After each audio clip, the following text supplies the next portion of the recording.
it's Tom from Lyme Academy Alton here, and today I'm going to be reading you a bedtime story. And the story I've chosen is The Lion Inside by Rachel Bright.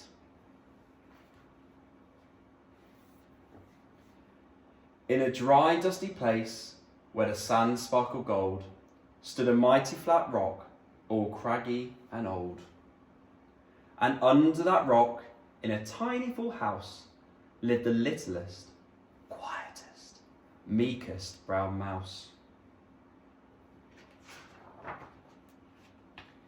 He was so very tiny, so incredibly small, that nobody noticed him ever at all.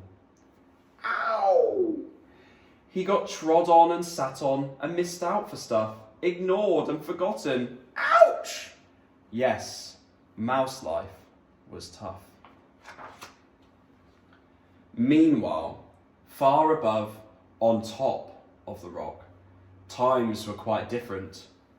It was Lion o'clock. This huge, toothsome creature made sure everyone saw how important he was by how loud he could roar.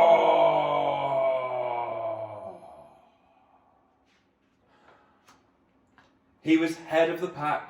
He was shouty and tough. He loved showing the crowd he was made of strong stuff.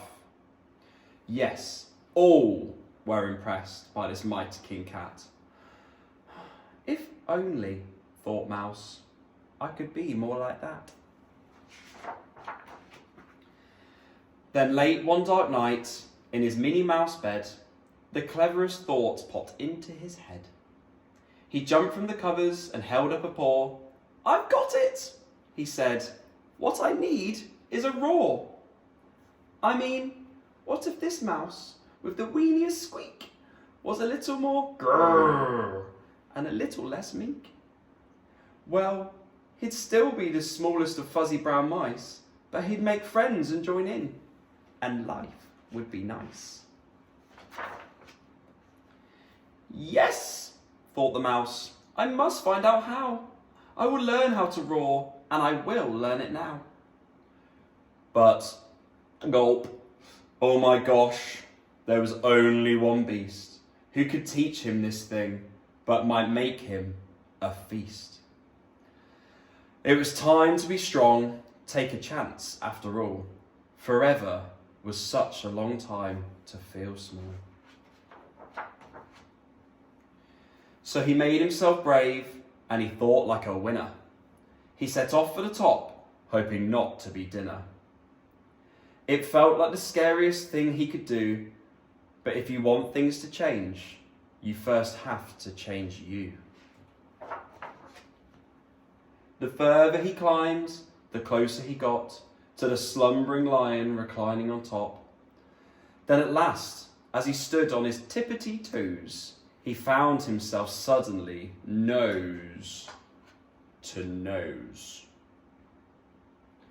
Ahem, gulp, pardon me. Wake up, Mr. Lion, you've got company. Squeak, Mr. Lion, what I've come to you for is squeak. Do you think you could teach me to roar?